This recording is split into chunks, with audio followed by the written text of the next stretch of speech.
And also be mindful. Be mindful where you pray from. Whatever propaganda you have had, don't underestimate it. If you've had something before you get involved in a certain ministry, in a certain church, pray for God's direction to lead you to the right prayer anointed place, to locate you to the right church, to locate you to the right pastors. Not everyone who says God is right.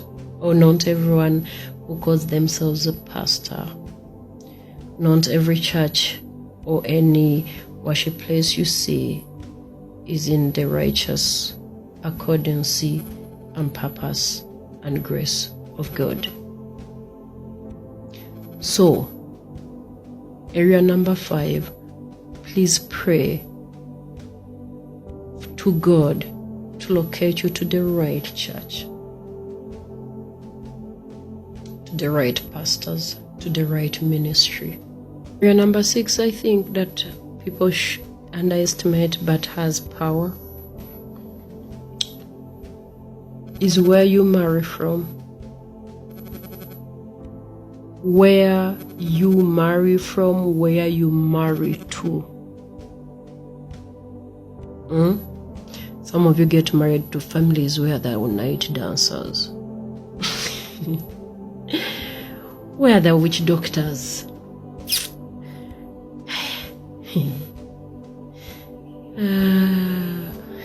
Anywho.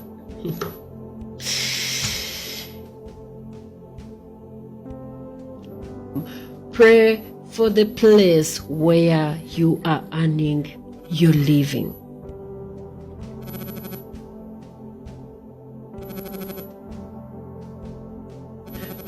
Pray for where you are earning your living. Let your workplace be productive. Let the works of your hand be productive, multiply. Otherwise, you may live to work for the company, but you may live to die a slave. And whenever you're praying, pray that you're also a boss someday. Don't pray to always remain employed by somebody. No. Manifest and pray and say, God, this is just the beginning step for me to become a boss to somebody someday, to own my own company someday, to own my whatsoever. Do not get too comfortable to be employed by people, because you don't know your boss what they do when they're not at work. I used to see this. I evidenced this. Man, at my age, I've seen things. I have seen this with my physical eyes. A very powerful lady, very powerful. When I say powerful, when I say feel rich, I cover myself with the blood of Jesus as I speak this. When I say rich,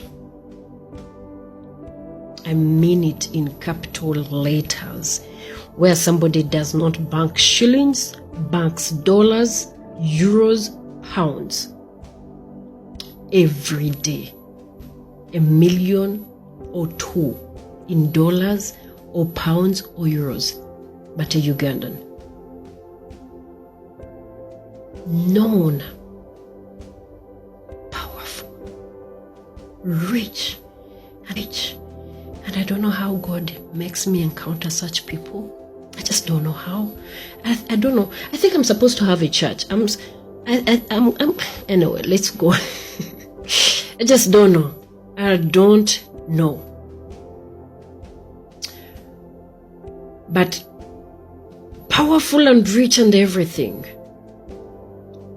And at night to wake up only to find somebody fully naked 2 a.m. fully naked, a grown-up person, very grown-up, fully naked, practicing all this witchcraft, walking around their workplace naked.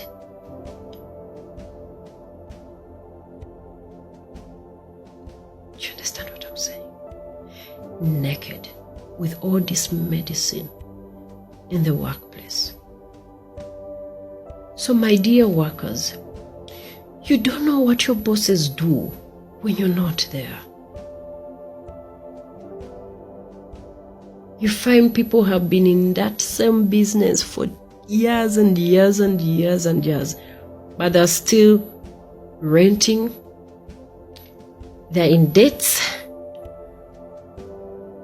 no opportunities thrown at them anymore. It's like they are stuck there. I'm blinded not to even see beyond. Blinded to be too comfortable not to realize that there's actually a problem. You know, you get blinded, like literally blinded. You start thinking it's normal.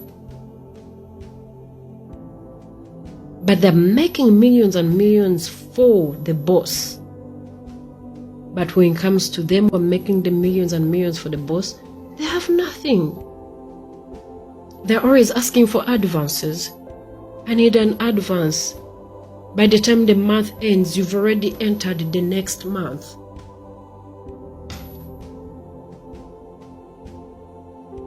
People in the African setting, you know these things. And people in the European setting, witchcraft, black magic is practiced in so many ways. It doesn't necessarily mean going to a shrine. No, there are spells that are cast. People join clats over those groups, those you know them. I don't want to give them power by mentioning them by my lips, but you know them. So please, pray and pray and pray. Like pray and pray and pray and pray. The only person you can trust in this world is yourself. Not your father, not your mother, not your siblings, not your best friend, not the person you're sleeping with in that bed or sharing the bed with, not your boss, not your neighbor, nobody but yourself. So please, pray for everything else and also pray for yourself. Do you hear me? Like I said, I wish some of these things I knew them earlier. People who work for Indians, I'm not black shading Indians. I'm sorry if you're an Indian and you feel touched in any way. Ugandans, we have this thing we always say, when you center your muyindi tegasa. Do you know why? Because the God they pray to is not the God you pray to. Center your muyindi kuita mungaro. There are people, when you ask them how much do you earn per month, and they tell you they earn 1 million a month. But they will never give you accountability for how that 1 million went. The money just goes through your hands like this, like this. Some of you are so blessed that you get opportunities. You get people who give you money. You get people who like you. But when they ask you, where did the money go? You have no answer for that. You know, even sharing your contact is a connection between an energy and yours, between a spirit and yours. Did you know that? Who has your contact? There's a reason why it's called a private number. There's a reason why it's called a personal number. Otherwise, if it was meant to be had by everyone, then it wouldn't be personal, it would be public. And that's why the rich And the wise, they never give you their number. They always give you a business card. I've never known. I've always thought it's just luxury or what. And how do you get the business card? It's after meeting with them, right? It is after meeting with somebody and they give you their business card. Not number. They give you a business card which has the business contact. And after meeting, meaning they have a purpose and reason why they should give you that number or that contact. But this social thing, you'll find somebody with a phone and it has in 5 numbers, 10 numbers at most. And those are the richest, by the way. I'm very smart. Now I'm starting to know why.